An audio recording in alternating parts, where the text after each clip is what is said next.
So I showed you guys those clips for the first 60 seconds of this video from prior projects I've had in the past, mainly to show you guys that you do not need expensive gear to make a good production.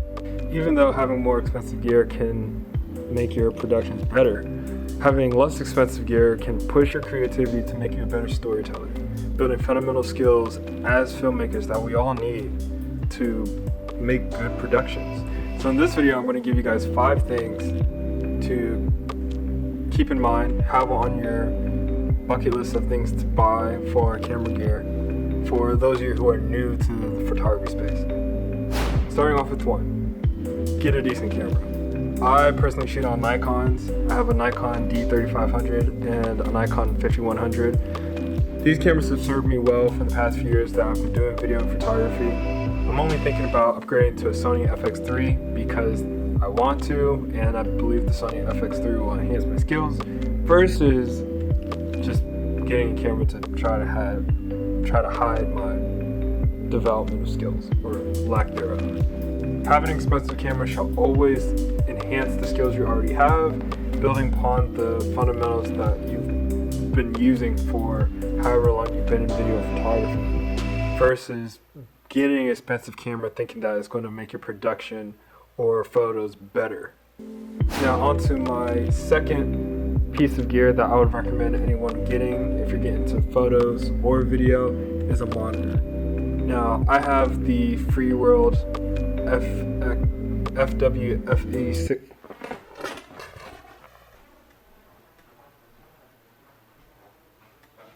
Now I have the Freeworld FW568 monitor that I'm shooting with right now.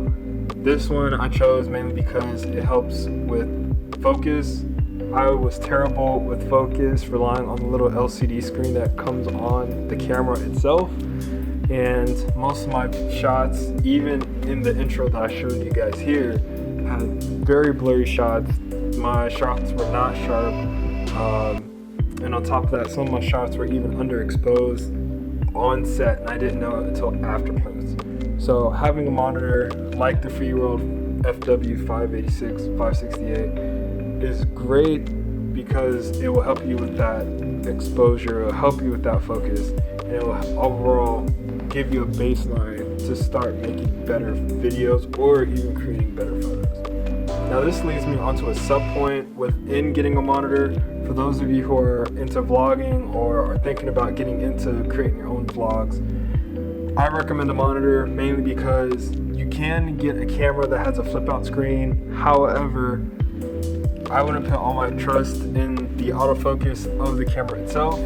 Having a monitor that can give you peak focus will help you be in focus, and also you can look at yourself on the monitor that is about twice, if not 3 times the size of your LCD monitor, to ensure your focus, to ensure exposure, to ensure your lighting looks right and you look good on camera. Now for my third point, I recommend having ND filters.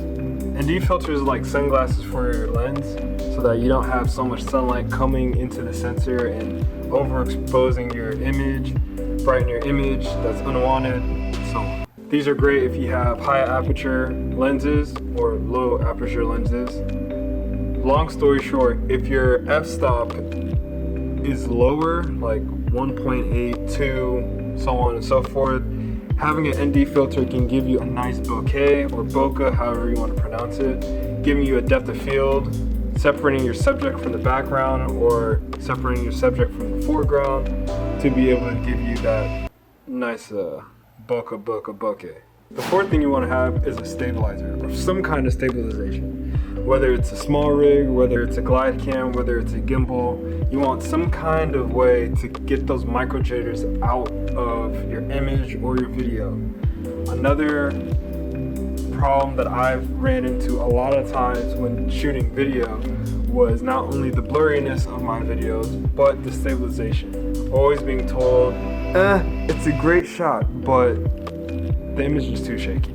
So have some kind of stabilization or find ways to stabilize your image, whether it's having your camera rest on some kind of stable surface, using the neck strap, pull it out to be able to keep your hand steady. But overall, I recommend having some kind of small rig.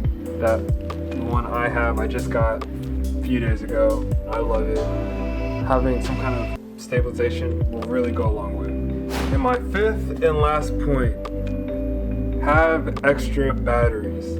I can't stress this point enough.